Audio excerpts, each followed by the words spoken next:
Və xeyir elə bir məfhumdur ki, biz xeyirdə Rasullardan, Nəbilərdən sonra kimin öncü olduğunu zikr etsək və yaxud da etmək istəsək, hamımızın ağlına ilk olaraq bir isim gəlir.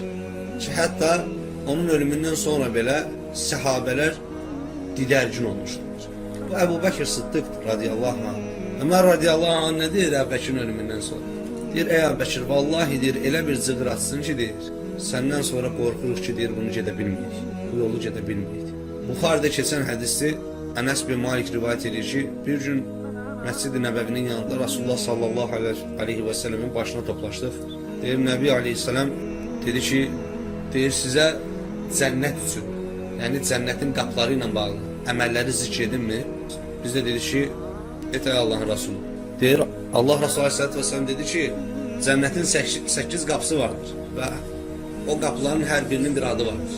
Oruç tutanlar Reyyan qapısıdır. Yəni Reyyan qapısı, yəni doyana qədər içmə deməkdir Reyyan. Doya-doya içmə. Namaz qılanlar namaz qapısı. Sədəqə verənlər, zəkat verənlər, hamısının qapısını zikr edir.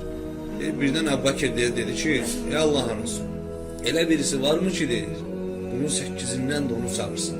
Hərəsi deyir, bir qrup öz qrupunu çağıracaq. Zəkat verəni o qapı çağıracaq. Oruç tutanı Reyyan qapısı çağıracaq.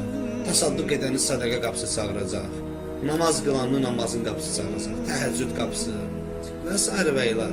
Deyir, elə birisi varmı ki, deyir, 8-i də o adama desin ki, dəxalə, buradan daxil. Allah Resulü sallallahu aleyhi ve sellem qayət dedi ki, Əbu Bəkir, o sənsən. 8 qapının 8 də deyəcək ki, buradan gir. Qapı belə Əbu Bəkirin ondan daxil olmasına xoşbəxtçilik keçiriləcək. Harda bir xeyir var idi, Əbu Bəkir oradaydı. Harda bir öncülük var idi, Əbu Bəkir oradaydı və Əbu Bəkirin dərdi öncü olmaq deyil da. Əbu Bəkirdən soruşsan ki, sən bu davanın harası olmaq istəyərsən? Əbu Bəkir bəlkə də deyər ki, tutan əli ya da toza bulaşmış əli. Bugün bizim problemimiz o da əslində. Hamı baş olmaq istəyir. Hamının baş olmaq sevdası var.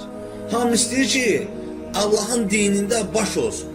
Və baş olmaq istəyən o ağılsızların ağılsızlığı səbəbiyle dərdi sonra o ayaqlar yaşayır.